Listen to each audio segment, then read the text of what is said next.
1장 15절부터 20절까지의 말씀입니다. 사도행전 1장 15절부터 20절까지의 말씀, 저와 여러분이 한 절씩 교독하고 마지막 절은 합독하도록 하겠습니다. 교독합니다. 모인 무리의 수가 약 120명이나 되더라. 그때 베드로가 그 형제들 가운데 일어서서 이르되, 형제들아, 성령이 다윗의 입을 통하여 예수 잡는 자들의 길잡이가 된 유다를 가리켜 미리 말씀하신 성경이 응하였으니 마땅하도다. 이 사람은 본래 우리 수 가운데 참여하여 이 직무의 한 부분을 맡았던 자라. 이 사람이 불의의 삭스로 밭을 사고 후에 몸이 곤두박질하여 배가 터져 창자가 다 흘러나온지라. 이 일이 예루살렘에 사는 모든 사람에게 알려져서 그들의 말로는 그 밭을 악에 담아라 하니 이는 피밭이라는 뜻이라. 시편에 기록하였으되 그의 거처를 황폐하게 하시며 거기 거하는 자가 없게 하소서 하였고, 또 일렀으되 그의 직분을 타인이 취하게 하소서 하였도다. 아멘. 우리 주변에 있는 분들에게 이렇게 한번 인사하도록 하겠습니다. 당신 없었으면 큰일 날 뻔했습니다. 네. 감사하게 우리 성도들이 이제 점점 가까이 앉기 시작했습니다. 부부들만 가까이 앉는 게 아니라 이제 가까이 앉는 분들이 많이 계셔서 너무 감사하고요. 이 자리가 가까이 앉을 수밖에 없게 꽉 차는 그날까지 우리가 예배하는 것들을 멈추지 않는 교회 되었으면 좋겠습니다.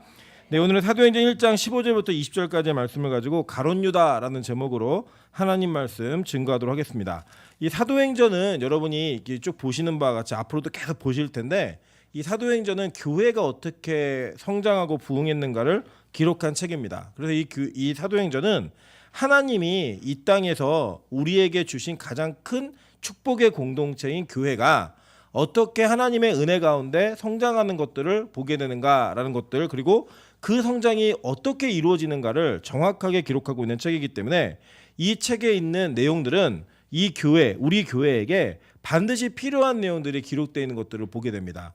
특별히 오늘 이 전까지 배웠던 내용들은 어떤 내용이냐면, 예수님께서 이 땅에서 마지막 우리에게 사명과 마지막 대화들을 나누신 이후에 하늘로 올려주시면서 다시 오실 것을 약속하시고, 그 약속하신 것을 마지막으로 이제 제자들이 각자 자기들이 모여서 기도할 만한 처소를 찾고 또 하나님의 은혜 가운데 오로지 기도에 힘쓰고 있었던 그 장면을 정확하게 기록하고 있는 내용들입니다. 그래서 기도라고 하는 것은 우리가 어떤 특정한 간구를 위해서 어떤 목적을 위해서 하는 것이 아니라 하나님의 승천과 동시에 성도와 교회에게 이루어지는 너무나 자연스러운 행동이라는 거예요. 그러니까 이전에는 어떤 내용이었냐면, 물론 예수님이 이 땅에 계실 때도 기도를 했지만 우리는 예수님과 함께 그냥 대면하면서 대화할 수 있는 교회 특권이 있었어요. 그러니까 이 특권은 전체 모든 역사 가운데 예수의 공생애 때만 있었던 일이에요.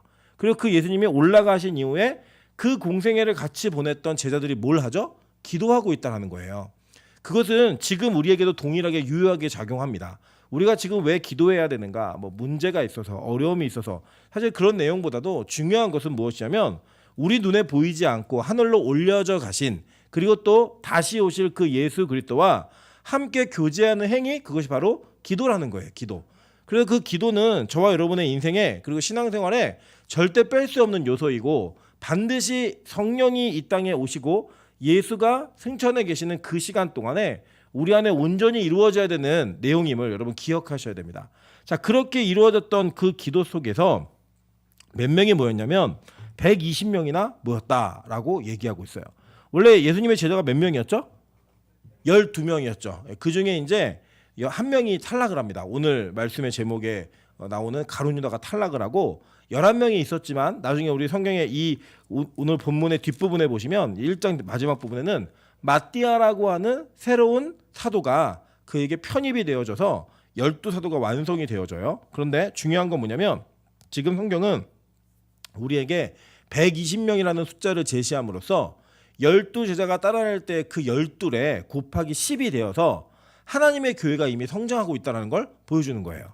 이게 되게 중요한 사실입니다. 왜냐하면요, 물론 모든 것을 양으로 증명할 수는 없어요. 제가 이제 오늘도 선교사님들과 이제 몇몇 목사님들과 이제 교제를 좀 나누고 이렇게 교회에 들어왔는데, 이제 한국의 이제 교회나 이런 것들을 잘 모르시는 선교사님들의 이제 머릿속에서 대한민국의 교회가 자꾸 어려워지고 있고 쪼그라들고 있다 이런 얘기들이 들리는데 도대체 원인이 뭐냐 뭐 이런 이야기들 하다가 이제 그 숫자적인 인구에 좀 집중을 해서 좀 보기 시작했습니다.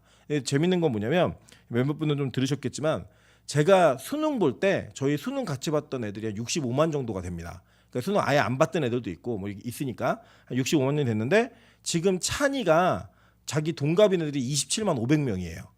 그리고 올해 태어나는 이제 호별이는 이거보다 더 적은 게 확실합니다. 그러니까 인구 자체가 이미 줄어버렸어요. 줄어서 이제 교회들마다 이제 어떤 어려움이 있냐면 앞으로 지금 권사님 세대 이제 60대 초반이신 분들이 70대, 80대가 되시는 때에는 교회의 인구가 줄어든다는 건 아주 그냥 정확한 사실입니다. 그러니까 예를 들면 저는 고등학교 때 60명씩 15반이 있었거든요. 지금 저희 경기도 광주에는 초등학교가 정말 많다고 얘기하는데 30명씩 10반이에요. 예. 그런데 그것도 이제 웬만한 서울에는 5반, 2반 뭐 이 정도밖에 안 돼. 30명 이하의 인원이. 그 인구가 그냥 줄어버렸어요. 그래서 이제는 전도를 할 수 있는 대상 자체가 많이 줄어들어 버렸고 교회 안에 자리를 채워줄 수 있는 영혼들 자체가 많이 줄어들었다. 뭐 이런 이야기들을 이렇게 좀 나누었는데 중요한 건 뭐냐면요. 그 가운데에서도 하나님께서 축복하시고 은혜가 있는 교회에는 변화들이 있더라는 거예요. 그게 특정한 사람이 늘어난다. 이제 제가 제 예상입니다. 제 예상인데 앞으로 한국 교회는 뭐 갑자기 막 몇만 명씩 모이는 그런 메가처치가 더 이상 생기기 힘듭니다. 인구 자체도 그렇게 되지 않고 장소나 뭐 공간이나 이런 것도 그게 여의치 않아요. 근데 이제 어떤 변화가 있을 거냐면 교회들의 통합 운동이 있을 거예요. 그리고 교회들이 이게 합쳐지고 왜냐면 이제 여러분 그 뭐 교회 이름을 얘기해도 뭐 상관은 없을 것 같아요. 제가 지난번 시차례 때 우리 여기 상일교회 목사님을 잠깐 만나 뵀거든요.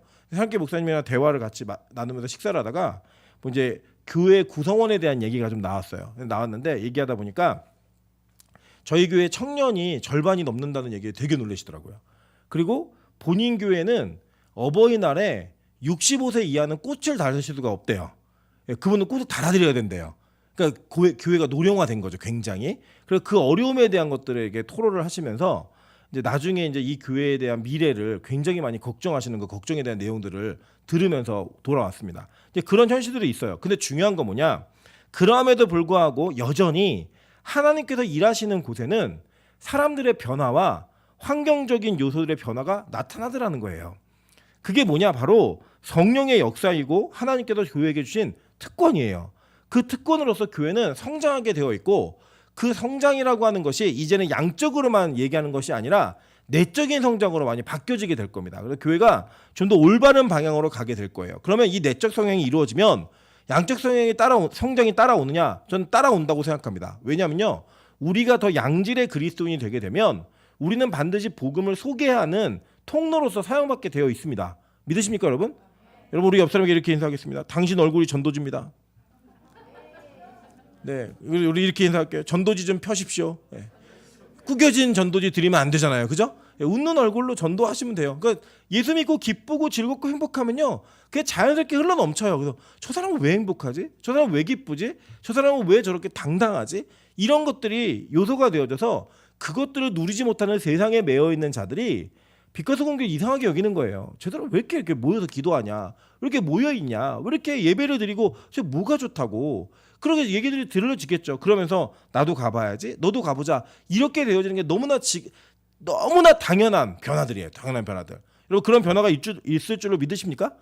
네, 믿으셔야 돼요. 그런 변화는 반드시 일어납니다. 그런데 중요한 거는요. 여기에 충격적인 사실이 하나 나왔어요. 뭐냐면 실제로 하나님께서 예수님께서 승천하실 때 이 승천을 보고 모여서 기도하라는 명령을 받은 사람은 500여 명이 넘었다라는 거예요. 성경 한번 보도록 할게요. 고린도전서 15장 3절부터 6절입니다. 내가 받은 것을 너희에게 먼저 너희에게 전하였노니 이는 성경대로 그리스도께서 우리 죄를 위하여 죽으시고 장사 지낸 바 되셨다가 성경대로 사흘 만에 다시 살아나사 게바에게 보이시고 후에 12제자에게와 그 후에 500여 형제에게 일시에 보이셨나니 그중에 지금까지 대다수는 살아있고 어떤 사람은 잠들었으며 이렇게 얘기해요.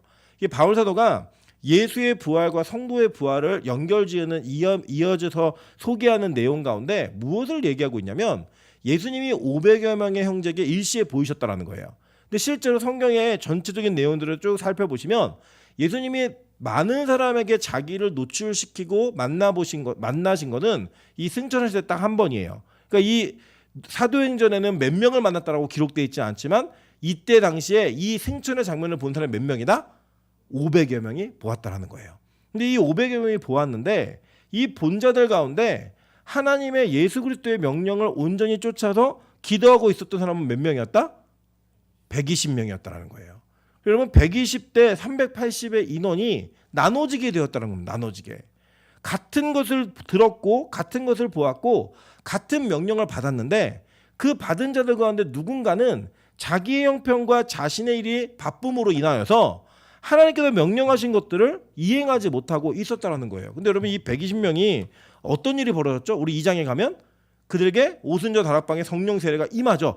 이 인류 역사 가운데 성령께서 내주하시면서 오셔서 우리가 성전임을 확인시키시는 너무나 역사적인 사건의 주인공이 120명이 된 거예요. 근데 그중에 몇 명이 빠졌어요? 380명이 빠졌다라는 거예요. 여러분 이게 우리에게 시사할 바는 굉장히 큽니다. 왜냐하면요. 우리가 중요한 것과 바쁜 것을 제대로 우리 삶 속에서 구분하지 못하면 우리는 바쁜 것 때문에 중요한 일을 잃어버리며 살 때가 참 많다라는 거예요. 그럼 한번 성경을 좀 보도록 할게요. 누가복음 10장 38절부터 42절입니다. 그들이 길 갈 때에 예수께서 한 마을에 들어가심에 마르다라 이름하는 한 여자가 자기 집으로 영접하더라. 그에게 마리아라 하는 동생이 있어 주의 발치에 앉아 그의 말씀을 듣더니 마르다는 준비하는 일이 많아 마음이 분주한지라. 예수께 나아가 이르되 주여 내 동생이 나 혼자 일하게 두는 것을 생각하지 아니하시나이까. 그를 명하사 나를 도와주라 하소서. 주께서 대답하여 이르시되 마르다야 마르다야 내가 많은 일로 염려하고 근심하나 몇 가지만 하든지 혹은 한 가지만이라도 족하느니라. 마리아는 이 좋은 편을 택하였으니 빼앗기지 아니하리라 하시니라 라고 얘기해요. 그럼 마리아와 마르다는 자매였어요. 그리고 마르다가 언니였어요. 보면은 내용을 그 나사로가 이 남매죠, 아시죠? 이 나사로 남매인데 이 가정은 예수님께 사랑받는 가정이었고요. 이 가정에는 우리가 이렇게 쉽게 경험하지 못하는 죽은 자가 살아나는 경험을 하는 특권을 누렸던 가정이 됩니다. 근데 이 가정에서 어떤 일이 벌어졌냐면 예수님께서 잠깐 여기서 머물렀는데 언니하고 동생하고 이렇게 싸움이 붙은 거예요. 이 명절에도 이런 싸움 많이 붙죠. 어떤 싸움이냐면 마르다는 열심히 예수님을 섬기고 음식 준비하고 왔다 갔다 분주하고 바쁜데 마리아가 뭐 하고 있어요 지금? 앉아서 말씀 듣고 있는 거예요. 예수님 발치에 앉아가지고 그러니까 예수님께 약간 이렇게 누워 계셨던 것 같아요. 이렇게 아시죠? 제가 예전에 보여드렸잖아요. 로마의 그 식탁 나눔 할 때 그 모습 거기에 앉아가지고 뭘 듣고 있었냐면 예수님 말씀을 듣고 있었던 거예요. 자 보면요 이 상황 속에서 우리가 인간적으로만 딱 생각하면 마리아가 아주 나쁜 여자예요. 그죠? 바빠 죽겠는데 에? 자, 이 일은 산더미 같은데 오죽하면 언니가 뭐라고 해요? 예수님 안 보이세요? 지금 얼마나 일이 막 설거지 장난 아니에요. 지금 빨리 마리아 좀 불러주세요. 저한테 좀 일을 하라고 좀 얘기하세요. 그러면 보통 우리가 알고 있는 예수님과 좀 공평하게 이제는 마르다는 앉고 마리아는 가서 일해. 이게 얘기해야 진짜 예수님 같은 거 아니에요?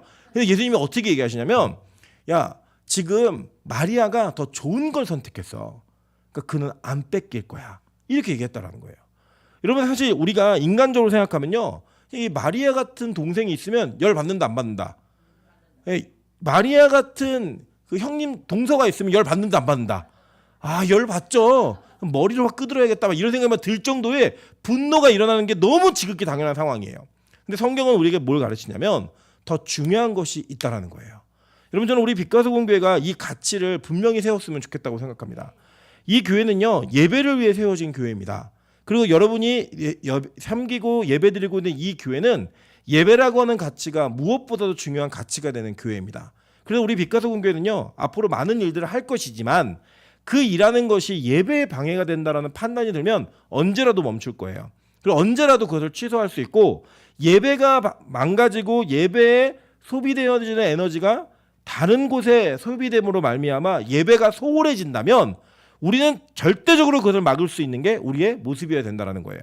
그 예를 들면 뭐 설거지를 한다 뭐 한다 다 하셔야 됩니다. 다 봉사도 할 거예요. 나중에 그런 일이 생기게 되면. 그런데 만약에 이 설거지의 양이 많아서 예배를 드릴 수 없다라고 생각하신다면 우린 바꿀 거예요. 예배 때문에 설거지를 할 수 없다. 그리고 그 설거지를 할 수 없는 것 때문에 불편해지면 밥을 먹지 않더라도 예배를 드리겠다. 이렇게 바뀌어져서 저희가 가지고 있는 생각이 동일했으면 좋겠는 거예요. 여러분 우리 인생에는요 많은 일들이 있지만 중요한 것을 선택해야 합니다. 여러분의 인생 가운데 바쁜 일이 참 많으시겠지만 중요한 일을 선택해야 하는 것이 우리가 영적인 존재로서 마지막까지 주님의 나라에 입성하기 위해서는요 이 영적인 페이스에 그 어떤 것도 놓쳐서는 안 된다라는 거예요. 여러분 사람은요 만약에 우리가 이 당시에 가서 돌아가서 인터뷰를 해서 380명에게 네가 왜 기도하지 않았는지를 물어보면 핑계가 없는 사람이 있을까요 없을까요? 없었을 거예요. 다 핑계가 있었을 거예요. 나는 뭐 때문에 이런 이유 때문에 저런 이유 때문에 이런 사건 때문에 이런 상황 때문에 할 수 없습니다라고 하는 자기를 방어할 수 있는 이유는 있다 없다. 다 있어요. 다. 여러분 그럼에도 불구하고 하나님께서는 그 사정과 형편을 기억하시거나 그것을 봐주시는 게 아니라 오로지 하나님의 능력과 은혜 가운데 그 통치가 임하는 그곳에 자기에게 선택받은 120명을 그 말씀 가운데 순종하게 만들어서 그 자리에 두시더라는 거예요. 여러분 그래서요 정말로 하나님과의 관계가 맺어지는 분들을 보면요 할 수 없는 가운데 그 일을 하게 하시는 하나님의 선택이 우리에게 온전히 드러나는 걸 보면요 그렇게 할 수 없을 것 같은 상황에서 그것을 하게 만드시는 그 하나님의 은혜가 우리 안에 있더라는 거예요. 여러분 그래서 이사야서에서는요 남은 자에 대한 강조를 합니다. 이 땅 가운데 어떤 상황에서도 하나님이 선택한 남은 자가 있다는 거예요. 그 남은 자를 통해 하나님의 일이 진행되어지고 이루어진다라고 성경은 예언하고 있습니다. 이사야 37장 11절부터 12절입니다. 유다 족속 중에 피하여 남은 자는 다시 아래로 뿌리를 받고 위로 열매를 맺으리니 이는 남은 자가 예루살렘에서 나오며 피하는 자가 시온산에서 나올 것임이라 만군의 여호와의 열심히 이를 이루시리이다 라고 얘기했어요. 계시록 12장 17절 한번 볼게요. 용이 여자에게 분노하여 돌아가서 그 여자의 남은 자손 곧 하나님의 계명을 지키며 예수의 증거를 가진 자들과 더불어 싸우려고 바다 모래 위에 서 있더라 라고 얘기해요. 결국 이 땅에서는요 남은 자들을 통해서 하나님은 교회라고 하는 공동체를 이루어 가시고 악한 마귀와의 전쟁에 싸울 수 있는 군사들도 남은 자를 통해 이루신다라는 거예요. 여러분 그렇기 때문에요 이 땅 가운데서 여러분이 어떠한 형편과 어떠한 처지가 있든지 간에 우리가 남은 자가 되기 위한 몸부림이 있어야 된다는 겁니다. 여러분 이게 오해하지 마셔야 돼요. 우리가 남은 자가 되기 위해 노력하면 되는 게 아니라 하나님께서 남은 자를 선택하셨는데 그 선택한 남은 자들에게 그러한 삶의 모습이 나타난다라고 성경은 우리에게 얘기하고 있는 거예요. 스가랴 4장 6절 한번 보도록 할게요. 그가 내게 대답하여 이르되 여호와께서 스룹바벨에게 하신 말씀이 이러하니라 만군의 여호와께서 말씀하시되 이는 힘으로 되지 아니하며 능력으로 되지 아니하고 오직 나의 영으로 되느니라 라고 얘기해요. 자기 힘쓴다고 되는 게 아니라는 거예요. 요한복음 15장 16절에서 이렇게 얘기합니다. 너희가 나를 택한 것이 아니요 내가 너희를 택하여 세웠나니 이는 너희로 가서 열매를 맺게 하고 또 너희 열매가 항상 있게 하여 내 이름으로 아버지께 무엇을 구하든지 다 받게 하려 함이라 라고 얘기했어요. 그러니까 예수님께서는 자기가 택해서 그 택한 자들을 사용하고 계시고 그 택한 남은 자들을 통하여 하나님의 교회를 이루어 가신다라는 거예요. 우리 옆 사람에게 이렇게 인사하도록 하겠습니다. 수협에 온 사람이 남은 자입니다. 그렇다고 또 뭐 안 오신 분들이 안 남은 자다 이런 표현은 아니고요. 우리 위로예요. 그냥 격려하고 우리가 어떤 한 예배, 한 타임 이것이 참 중요합니다. 저는 개인적으로 제가 예배에 빠지는 거를 별로 그렇게 기뻐하지를 않아요. 이유가 뭐냐면 그 저 없을 때 부흥이 일어날까 봐. 항상 불안해요. 제가 없는데 하나님의 성령이 우리 교회에 임재하시면 어떡하지? 이 불안함이 항상 있어요. 근데 우리는 어떤 불안함이 있냐면 오늘 교회 오라 그럴까 봐. 그런 불안함이 있다 없다? 있어요. 오늘 쉬었으면 좋겠는데 또 어떤 특정 역사가 벌어질까 봐. 여러분 제가 그래서 지난번에 한번 말씀드렸잖아요. 우리 이번에 제가 이번 주일이죠. 이번 주일날 우리 지금 박미영 집사님이 교회 차를 못 타요. 코가 되게 예민해가지고 교회 차에서 특이한 냄새가 난대요. 또 특이한 거 그래갖고 이제 제가 차를 제 차하고 이제 바꿔주려고 그랬더니 또 제 차에서는 민정 집사가 이상한 냄새가 난대요. 그래서 서로 차를 못 바꿔서 타는 거예요. 교회 차를 타고 못 오니까 제가 이제 예배 끝나고 모란까지 태워다 줬어요. 태워다 줬는데 미영 집사가 이런 얘기를 하더라고요. 자기가 항상 교회를 기도원을 올 때 내가 돌아갈 차가 있을까 없을까에 대한 고민을 항상 먼저 하면서 이때 가야지 안 가야지 이 기준을 나를 데리고 올 사람이 있나 없나 이 기준 자꾸 삼다 보니까 자기 안에 그런 씨름이 있더라는 거예요. 근데 이제 그 전전주에 어떤 일이 있었냐면 우리 미영 집사님이 그 차가 없어갖고 안 왔어요. 못 왔어요. 못 하고 이제 다른 시간을 보냈나 봐요, 개인적으로. 근데 그날 우리 양리연 자매가 기도원에서 기도하다가 방언을 받은 거예요. 그래서 제가 방언을 받던 얘기를 들었는데 너무 기쁘긴 한데 걱정이 되는 거예요. 걱정이. 미영이 열받겠다. 이 걱정이 되는 거예요. 나중에 고백하더라고요. 정말 샘났다고 자기가. 그래갖고 이제 자기는 차 신경 안 쓰고 오기로 했다는 거예요. 그냥 자기가 없을 때 부흥이라는 걸 본 거예요. 거기 내가 있었으면 그런 일이 없었을 텐데 내가 없는 사이 일이 벌어진 것 때문에 불안해갖고 이제 못 빠진다 이거예요. 여러분 자매들이 제가 보면은 자매 비하하는 거 아니에요. 실제 현상을 말씀드리는 거예요. 형제들은요 같이 손잡고 화장실 안 가요. 근데 자매들은 화장실을 가면 꼭 데려가더라고요. 같이 화장실 갈래? 그러고 데려가는데 데려가는 이유가 뭔지 봤더니 나 없을 때 내 욕할까봐 데려가는 거예요. 내 흉 볼까봐. 그래서 데려가야지만 안심하는 거예요. 누구라도 한 사람을. 그래서 그 심리를 이제 얘기해 주더라고요. 그래서 옛날에 어떤 TV 프로그램에서 자매들끼리 한 사람이 없어지면 막 욕하는 그런 분위기를 만들어 놓고 서로 그걸 아니까 못 나가는 거예요. 그래서 야, 네 차 견인데 그런데 괜찮아 가져가라 그래. 그러면서 그 자리를 못 떠나는 거예요. 계속. 그런 장면을 보았는데 여러분 그것보다도 더 위험한 건 뭐냐면요. 내가 없는데 부흥이 일어난다. 내가 없는데 하나님의 은혜가 이곳에 임하면 여러분 어떡해요. 얼마나 아쉬워요. 그래서 여러분 빛과 소금 교회 교인들은요 항상 긴장하는 태도가 있어야 됩니다. 어떤 태도냐? 하나님 나 없을 때 은혜가 있으면 안 됩니다. 하나님 내가 그 은혜 현장에 빠지지 않게 도와주십시오. 여러분 이 정도의 배짱은 있으셔야 되지 않겠습니까?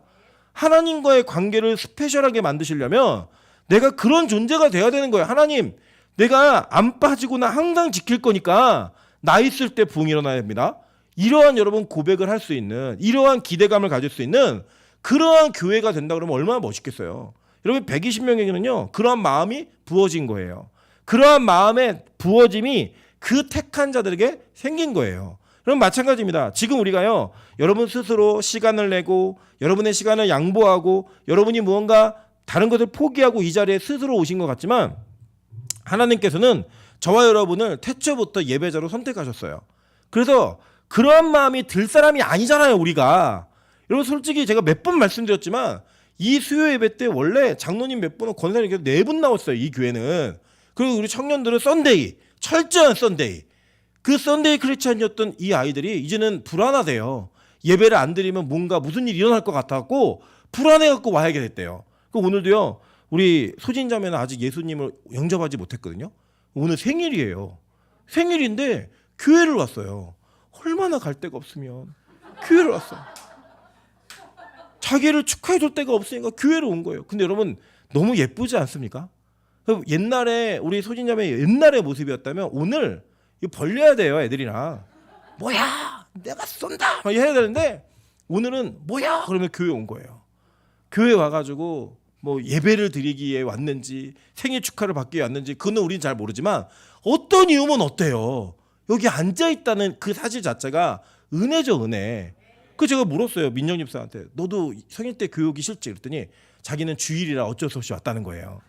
자기 생일은 주일이었대요. 그러면서 얘기하는 게 우리 다 그런 마음인데 뭐 그래도 신앙생활 좀 한다는 애들이 그런 마음인데 아직 예수도 안 믿는 소진이가 자기 생일날 예배를 온다는 건 철저히 하나님의 선택 아니고서는요. 요새 그러더라고요. 자기 예배 교회에 권태기가 왔대요. 자기에게 전해 들은 거예요. 권태기가 왔다 그러니까 저희 민하연 조사가 아주 지혜로운 말 하더라고요. 사랑은 했나 보네. 사랑을 해야 권태기가 오는 거잖아요. 네. 사랑은 했으니까 권태기가 온 거예요. 그 권태기가 왔는데 그 권태기 안에서도 이 자리에 앉아있다는 게 얼마나 큰 은혜예요. 여러분. 여러분 그게 바로 하나님의 선택이라는 거예요. 그리고 저와 여러분이 아까 우리 기도자도 기도를 했지만 우리가 우리 자신을 보면 정말 예배드릴 수 없는 자들이고 이렇게 살지 않을 사람들임에도 불구하고 하나님이 저와 여러분을 택하셔서 그렇게 이끌어 가시는 그 과정이 바로 은혜인 겁니다. 그래서 교회는요 어떤 이도 버릴 리가 없어요. 그냥 그 사람 자체가 예배하고 있다는 것 그 자체가 은혜예요. 그냥 은혜. 여러분 그냥 여기 서서 뭐 저 이주영 목사에게 설교할 때 저 사람들이 설교를 할 수 있다는 것 자체가 그냥 은혜라고요. 은혜. 그 은혜를 기억하고 기대하고 바랄 수 있는 건 나에게도 그런 은혜가 있었고 저에게도 그런 은혜가 있었으니 누군가에게도 그 은혜가 있겠구나라고 기대하는 마음으로 보는 겁니다. 그래서 교회는요, 은혜를 받은 자들이 은혜를 받을 자들을 환영하는 곳이에요. 여러분, 은혜 받을 자들은 변화가 됐어요, 안 됐어요? 안 됐으니까 우리가 볼 때 불편한 게 있어요, 없어요? 있죠. 왜 없겠어요? 여러분, 술 먹고 담배 피는 아이들이 예배드리러 오면 여러분 어떻게 하셔야 돼요? 장로님이 한 잔 사줄게. 이러면 같이 드시면 안 돼요. 예. 장로님이 담배값 줄게. 예배 드려. 권사님이 담배 함부로 사줄게. 그럼 함부로 해주면서 이거 피는 동안에는 교회 꼭 와야 된다. 이런 그런 여유가 있어야 돼요. 근데 그게 계속 그게 아니라 이 교회에서 예배를 드리면서 그 은혜가 임함으로 말미암아 그들이 스스로 그것을 내려놓게 만드는. 그래야죠. 교회 가면 뭐 못하게 한다, 뭐 하지 말아라 이러니까요 숨기는 거예요. 안 하는 척하는 거예요. 근데요 그거를 할 수 있게 만들어 주는데 교회 은혜가 있잖아요. 그럼 그게 끊어져요. 그래야 끊는 거죠. 나머지는 참는 거예요. 제가 막 눈 불키고 여러분 뭐 우리 교회도 이제 앞으로 1초만 늦어도 문 다 잠궈버립니다. 저 밖에서 기다리시든지 뒤에 서서 예배 드리시든지 알아서 하십시오. 그러면서 막 저기 태바실 창문 열어놓고 저기다 가둬놓고 막 이러면요. 여러분 뭐 동물원 같이 온 것처럼 느낌도 있겠지만 그러면요 여러분 목사가 무섭고 지겨워서라도 예배 지각 안 하고 오세요. 근데 그게 은혜예요? 아니잖아요. 그거는 율법이에요. 제가 그거 해봤다니까요. 안 한 게 아니에요. 그걸 하잖아요. 하면요 밖에서 보는 사람들은 대단하다 그래요. 어떻게 그렇게 하니? 그렇게 사람이 바뀌네? 아니요. 절대 바뀌지 않습니다. 그 목사가 사라지니까 그 감독자가 사라지니까 원래 예전의 모습으로 그대로 돌아가더라고요. 근데 은혜는 뭐냐? 은혜는요. 누군가 그렇게 말하지 않아도 그렇게 만들지 않아도 자기 스스로 하나님 앞에 자신을 던지는 행위 그 모습을 통해 하나님께서 주시는 은혜가 임하면 그냥 자발적 헌신들이 나오는 거예요. 여러분 이 120명이요. 힘써 애써 기도했죠. 원래 어떤 인간들이었어요? 예수님이 제발 1시간만 같이 기도하자. 제발 1시간만 기도. 1시간도 기도 못하니? 맨날 자는 인간들이었는데 그들이 은혜가 임하니까 어떤 일이 벌어져요? 모여서 모이기만 하면 기도를 하더라는 거예요. 기도를. 저는 우리 교회가 그런 교회가 되었으면 좋겠습니다. 여러분 그러니까 답답할 때도 있죠. 이렇게만 하면 금방 바뀔 텐데 이렇게만 하면 이게 물줄기가 확 틀어질 텐데 왜 모르겠어요. 여러분 제가 평생에 목회의 절반 이상을 그렇게 목회를 해왔는데 근데 그게 진짜 은혜가 아니라는 것을 깨닫고 나서부터는요. 절대 그렇게 하지 않으려고 노력합니다. 진짜 막 어떤 때는요. 막 혀를 깨물고 노력할 때가 있어요. 이렇게 내 마음과 성미 같아서 하고 싶은데 아닌 거예요. 그게 은혜의 방편이. 그러니까 참는 거예요. 또 참고 기다리고. 그러면서 제가 기억하는 게 뭔지 아십니까? 하나님이 나 같은 인간에게도 은혜를 주셔서 예배를 매일 드리게 하시는데 우리 교인들에게 왜 이게 못 임하겠어? 나는 더한 인간이었는데. 제가 그걸 기억하면서 다 참는 거예요. 다 그냥 지나가는 거예요. 그래서 저희 어머니가 항상 그러더라고요. 목사는 천의 마음, 하나님의 마음을 가져야 된다는 거예요. 그게 진짜 힘들어요. 제가 그래서 저희 아이들을 기르면서 제 자아가 얼마나 죽지 않았는지를 여전히 경험을 해요.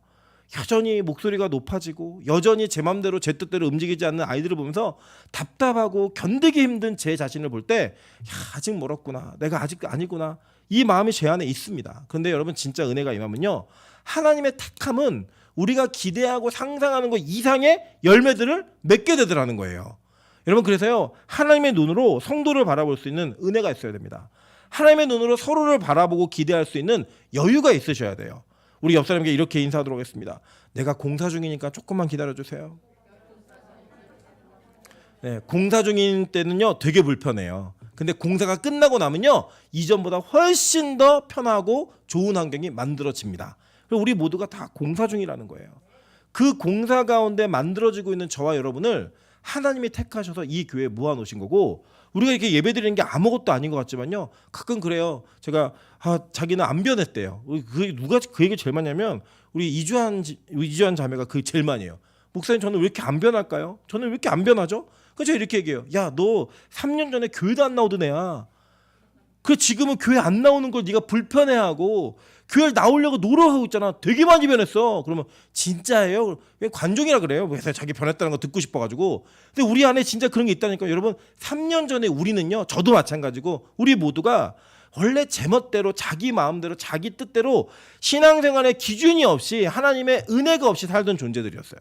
근데 그것이 바뀌어지고 나니까요. 이제는 그 은혜의 통로가 저 여러분의 인생 자체를 바꿔놓은 우리가 이렇게 예배드릴 줄 어떻게 알았어요?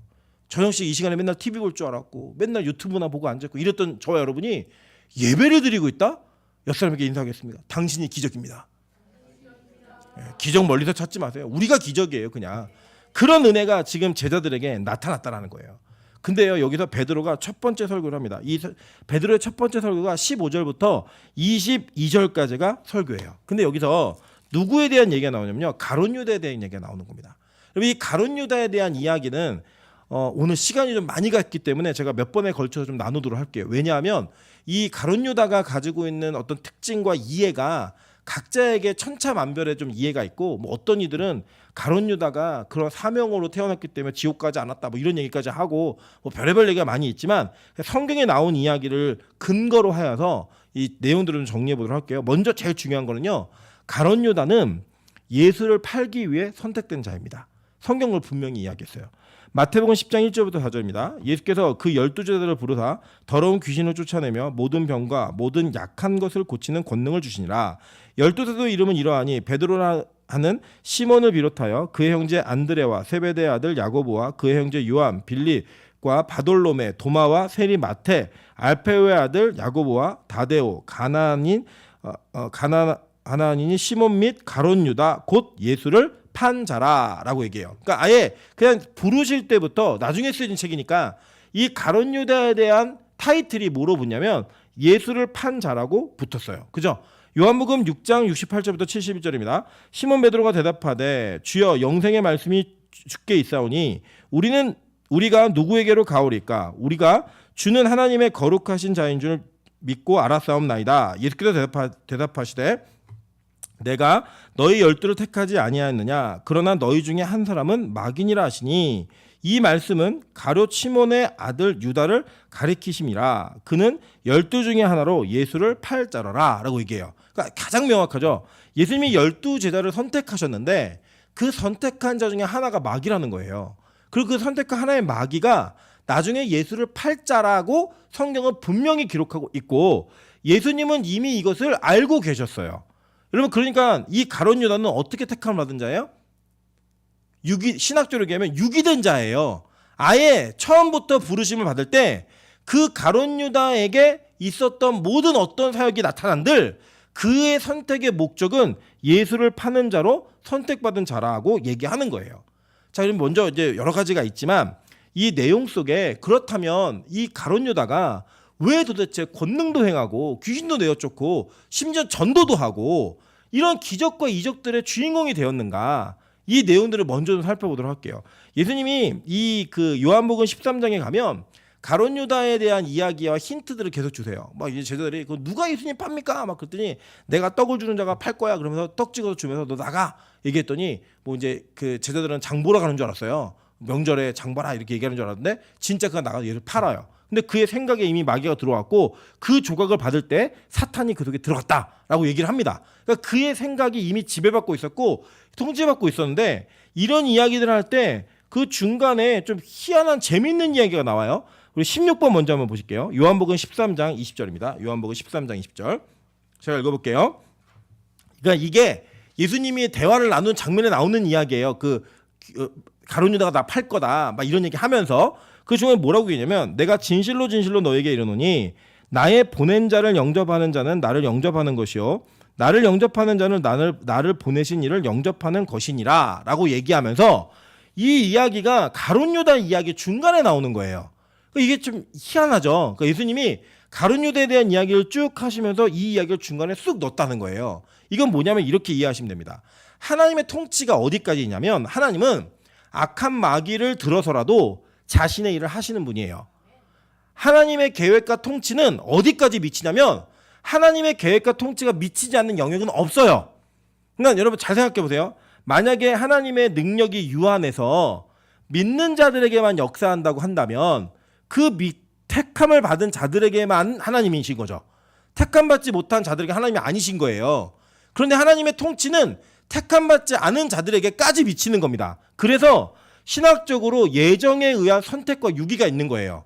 그 유기받은 자들에게는 하나님의 통치 영역이 어떻게 미치느냐? 심판으로 미치는 거고요.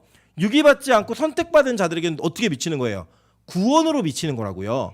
그러니까 그 하나님의 통치는 어느 곳에도 미치지 않는 영역이 없어요. 심지어는 마귀를 통해서도 하나님은 자신이 원하시고 뜻하시는 일을 이루어 가시는 분인 거예요. 그리고 여러분 가끔 그런 얘기 들으시잖아요. 무당이 전도해서 교회를 다닌다. 이게 우리 상식으로는 맞아요? 안 맞잖아요. 근데 하나님은 특정한 자들에게는 그러한 환경과 상황을 펼쳐서라도 하나님의 구원받은 백성을 이끌어 오시더라는 거예요. 실제로 있다니까요. 정말로 그 예수 안 믿으면 요절한다고 무당이 점괘를 줘가지고 그 요절될까봐 무서워서 교회 다닌다고 권사된 분이 계세요. 그런 일들처럼 우리 안에 하나님께서 그 영혼을 건지시기 위해서는요, 어떠한 방법을 통해서라도 하나님 그 일을 이루시는 분이에요. 그러니까 혹시라도, 그러니까 예를 들면 가룟 유다에게 복음을 듣고 구원받은 자가 있을까 없을까요? 있죠. 왜 없어요? 가룟 유다에게 구원을 받고 복음을 듣고 구원받은 자가 있고요. 가룟 유다가 병을 고치는 사람이 있을까 없을까요? 있어요. 그 분명한 사실이에요. 왜냐? 12제자들 파송하시면서 그 12제자에게 모두 이런 일이 일어났기 때문에 그들이 그 모든 사건을 체험했단 말이에요. 그러니까 하나님께서 일을 하실 때는 그 사람 자체가 어떤 특정함이 있기 때문에 일을 하시는 게 아니라 그 일을 통해 구원할 영혼에게 관심이 있으신 거예요. 무슨 말이냐면 이런 겁니다.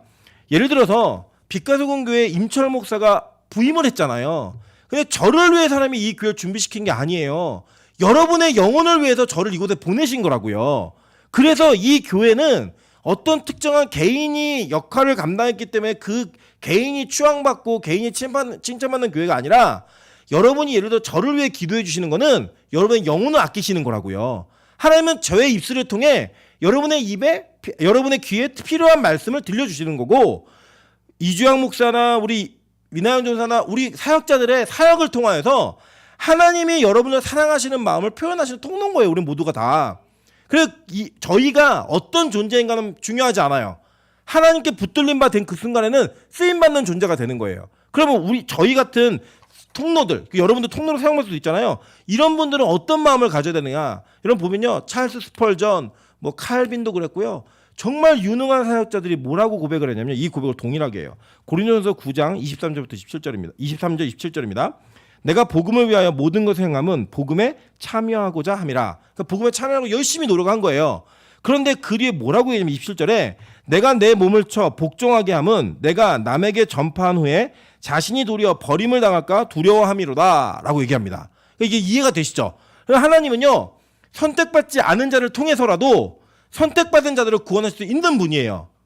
그죠? 그러면 우리가 지금 내가 무슨 일을 하고 있다 그래서 내가 어떤 사역을 감당하고 있다고 해서 내가 내 직분이 목사이고 장로이고 권사이라고 해서 내가 안전하다고요? 그런 말 아니에요. 어떤 누구도 그렇게 얘기하지 않았어요. 여러분, 위대한 사역자들이요, 구원의 확신이 흔들려서 이 고백을 한 게 아니에요. 바울이 이 고백을 할 때 구원의 확신이 흔들려서 얘기한 게 아니라 자기가 보니까 하나님은 그 통치의 영역이 너무나 넓은 거예요. 악한 마귀를 통해서라도 자신이 하시는 분이에요. 그리고 가룟 유다가 그랬다고요, 대표적으로. 그러니까 그렇게 사용받은 것처럼 내가 그렇게 사용받는 자가 아닐까라고 하는 그 두려움과 떨림이 그 자신을 쳐서 복종하게 만드는, 교만하지 못했던 거예요. 그러니까 여러분 보세요. 하나님이 이 사인을, 이 말씀을 우리에게 남기신 이유는요, 우리가 사용받다도 교만하지 않게 하기 위해서예요. 그리고 가룟 유다가 얼마나 유능한 사람이었는지 아십니까? 이 가룟 유다는 이렇게 복음의 사역이 진행될 때 많은 역사도 이루는 것도 했지만 예수님이 그 공동체 안에서 돈꾀를 맡겼어요. 근데 여러분 지금 계산으로 12제자, 예수님까지 13명이 아침, 점심, 저녁을 먹으면서 1년을 살면요, 그 1년 예산이 3억 6천이 넘어요. 그 돈을 만지던 사람이었다고요, 이 가룟 유다가. 그거를 신뢰받고 모든 사람들이 인정할 만큼의 유능함이 있었던 이 가룟 유다. 그 가룟 유다가 버림받을 거야 누가 생각했겠어요? 여러분, 예수님이 떡을 찍어 주는 자가 그자야 라고 얘기하면서 떡을 찍어 줬는데도요, 제자들 아무도 의심 안 했어요. 의심하지 않고 오히려 가서 장바오려나 보다 이렇게 생각할 정도였다고요. 이해되세요? 무슨 말인지. 그 정도의 신뢰가 두터웠던 그 가룟 유다의 그 행위가 나중에는 예수를 파는 행위로 연결되는 걸 제자들이 다 경험을 하면서 자신에 대한 복종, 자신의 몸을 쳐서 복종하고 자신을 겸손하게 만들면서 다시금 주님의 은혜를 기대하며 엎드리는 그 태도를 만들어낸 거예요. 여러분, 저는 교회가 그렇게 살아가야 된다고 생각합니다. 우리 빛가서군 교회가 앞으로 주님의 은혜 가운데 저는 사용받을 거라고 확신하고 있습니다. 제가 이번에 더 확신한 건 뭐냐면, 제가 이제 우리 다른 분들은 못 들으시니까 우리 교회만 듣는 설교니까, 이번에 시차례 때 목사님들이 그런 얘기 하시더라고요. 어떻게 얘기하셨냐면, 교회에 재정는 교회가 하나도 없다고, 재정는 교회 있으면 손 들어보라고 얘기하셨어요. 제가 손을 안 들었어요. 이유는 시차례비 더 내라 그럴까 봐 안 들었어요. 가만히 있었습니다. 그냥. 그랬더니 시찰장 목사님께 이렇게 얘기했어요. 거보라고. 다 힘들다고 지금. 근데요, 정말 죄송하지만 저희 교회는 하나님이 분명히 은혜를 주셨어요. 복을 주셨다고요. 왜 아멘 안 하세요? 더 큰 복을 주실 거예요. 여러분, 저는 진짜 믿어요. 그래서 우리 교회가 쓰임받는 교회가 될 거라는 저는 확신이 진짜 있어요. 그런데요, 그 확신 속에서 우리가 놓치지 않을 건 뭐냐면요, 우리가 다른 이들보다 뭐가 대단하고 특별해서가 아니에요. 그냥 하나님이 선택하셨기 때문이에요. 그리고 어쩌면 우리 교회가 이 하나님께 사용받는 이것을 은혜를 구하지 않고 교만과 자랑으로 연결되어지면, 하나님은 야, 저렇게 예배를 드리니까 저 교회가 성장하는 것을 보여주고 우리 교회 흩어버릴 수도 있어요. 그리고 난 다음에 다른 교회들이 우리 교회를 통해서 예배하는 법을 배우게 하실 수도 있다고요. 그렇기 때문에 우리가 더 겸손하고 더 자신을 복종하며 주님 앞에 나아가야 되는 거예요. 이제 우리 교회가 어느 정도 올라왔으니까 내가 그만 쉬어야겠다, 이게 아니라, 하나님, 이 복음에서 내가 탈락하지 않도록 도와주십시오. 내가 이 복음에 참여하고 이 복음에 몸부림치며 끝까지 남은 자가 될 수 있게 좀 도와주십시오. 여러분, 일부러 성경은요, 이 남은 자와 가룟 유다를 비교하는 거예요. 그래서 이 이야기를 해놓고 이 뒤에 2장의 사건이 뭔지 아세요? 오순절 성령 다락방의 사건이 나타나는 거예요. 그걸 얘기해주고 해서 비교해주는 거라고요. 너 어디가 뭐가 되고 싶니? 그리고 너 어디에 서일래? 우리의 선택이 아니지만 하나님 우리에게 도전하시는 거예요. 그러니까 지금 기도해. 그러니까 이게요, 다른 게 아니에요. 이런 말씀이 들릴 때 여러분이 선택이 필요한 게 아니에요. 이 말씀을 듣고서 내가 가룟 유다처럼 선택받지 않은 자들은 기도하게 돼 있어요. 내가 가룟 유다가 아닌 자들은 하나님의 은혜를 구하게 돼. 번쩍 들린다니까요. 내가 교만했구나. 내가 무언가 하나님이 아닌 다른 것들을 쫓는 자였구나. 우리 다음 시간에 가룟 유다가 어떠한 사람이었고 왜 이런 선택을 했고 왜 이럴 수밖에 없었는지를 쭉 얘기 드릴 거예요. 근데요, 그거 들어보시면요, 여러분 어떤 마음이 드시냐면, 내가 가룟 유다일 수도 있겠구나, 이 생각이 진짜 드세요. 가룟 유다는 우리 인간의 본성이 예수 안에 있다라고 얘기하면서 그 본성이 바뀌지 않은 마귀의 그 본연적 모습이 우리 안에 있는 것을 드러내는 상징적인 인물이고 도구예요. 그래서 우리가 가룟 유다를 보면요, 우리 자신이 보인다니까요. 그 안에서 몸부림쳐야 되는 거예요. 하나님, 내가 이 자리에 서지 않을 수 있게 도와주십시오. 나에게 은혜를 주십시오. 긍휼을 허락해 주십시오. 그 택함에 대한 간절함의 기도가 나올 때 하나님이 우리에게 은혜를 주신 것이 발견되는 거예요. 그렇게 기도하니까 은혜를 주시는 게 아니라, 내가 지금 그래도 이 순간에는 그 은혜를 기대하고 있기 때문에, 그 은혜를 사모하고 있기 때문에 나는 지금 오늘은 구원받은 자이구나, 이 확신을 갖는 거예요. 여러분, 우리의 구원은요, 하나님께서 주시는 구원은 완벽한 구원입니다. 그래서 우리의 구원의 과정과 열매는 하나님의 주관이기 때문에 끝까지 책임지세요. 믿으십니까? 하나님이 열심히 그걸 이루실 거예요. 그러나 그것을 우리 인생에서 내 자신의 주관적으로 판단하는 그 판단은 굉장히 위험할 수 있어요. 모른다고요. 여러분, 여쭤볼게요. 목사가 지옥 갈까요, 안 갈까요? 갑니다. 여러분 믿으시죠? 그 확신하시죠? 장로 권사가 지옥 갈까요, 안 갈까요? 가요. 교회 성도라고 이름하고 있는 자들이, 세례받은 자들이 지옥 갈까요, 안 갈까요? 가요. 여러분 머리로 다 아세요. 근데 여러분의 항상 마음이 뭐냐면, 나는 아닐 거야. 아니요. 거기에 여러분이 주인공일 수도 있고요. 그 명단에 여러분이 있을 수도 있어요. 그래서 우리는 더 하나님 앞에 은혜를 구하며 나를 쳐 복종하는 모습이 있어야 되는 거예요. 그래야지만 우리가 이 땅에서 쓰임받고 버림받는 존재가 아닌 끝까지 하나님의 인도하심과 보호를 받는 영혼이 될 수 있다라고 성경 우리가 가르치고 있는 겁니다. 여러분, 저는 왜 하나님이 우리가 이 시기에 이 말씀을 통하여 성령 받은 자와 버림받은, 택함 받은 자와 유기된 자를 이렇게 구분하는 것들을 보여주시며 말씀하시는지 잘 모르겠어요. 그러나 중요한 거 한 가지는 이거예요. 기도하라는 거예요. 반드시 하나님의 은혜가 있는 자들에게는 그 기도가 있다는 거예요. 그래서 여러분, 이제 우리가 주님 앞에 간절히 구할 때 하나님 처음으로 돌아가서 두렵고 떨리는 마음으로 이 복음을 듣게 하시고 두렵고 떨리는 마음으로 하나님과 교제할 수 있는 사람이 될 수 있게 좀 도와주십시오. 우리의 영혼이 날마다 나를 쳐 복종함이 있는 내 몸을 쳐 내가 복종하는 것을 통하여 나의 구원이 오늘도 안전함을 확인할 수 있는 그 은혜의 통로가 열려진 그런 사람들이 될 수 있게 도와주십시오. 바울이 그랬다니까요. 바울이 그 정도면 우리가 감히 누가 어떻게 이거를 나는 아니라고 얘기할 수 있겠어요. 저는 우리가 그런 모습으로 주님 앞에 나아가는 진짜 은혜를 구하는 성도가 되시기를 주님의 이름으로 축원합니다.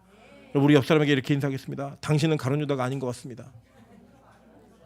네, 이유는 뭐죠? 지금 예배하고 있기 때문에, 지금 기도할 거기 때문에, 지금 하나님의 은혜를 구할 거기 때문에, 그래서 우리는 가룟 유다가 지금은 아닐 가능성이 높아요. 그러나 여러분, 이 기도가 이어져야만 합니다. 이 기도가 끊어지지 않아야 합니다. 그래야지만 우리는 주님 앞에 온전히 서는 존재가 될 수 있다라는 거예요. 이와 같이 한번 찬양으로 기도하겠습니다. 보소서 주님, 나의 마음을 선한 것 하나 없습니다. 진짜 그런 긴장감이 있으셔야 돼요. 주님 마음 내게 주셔서 주님의 뜻이 내 인생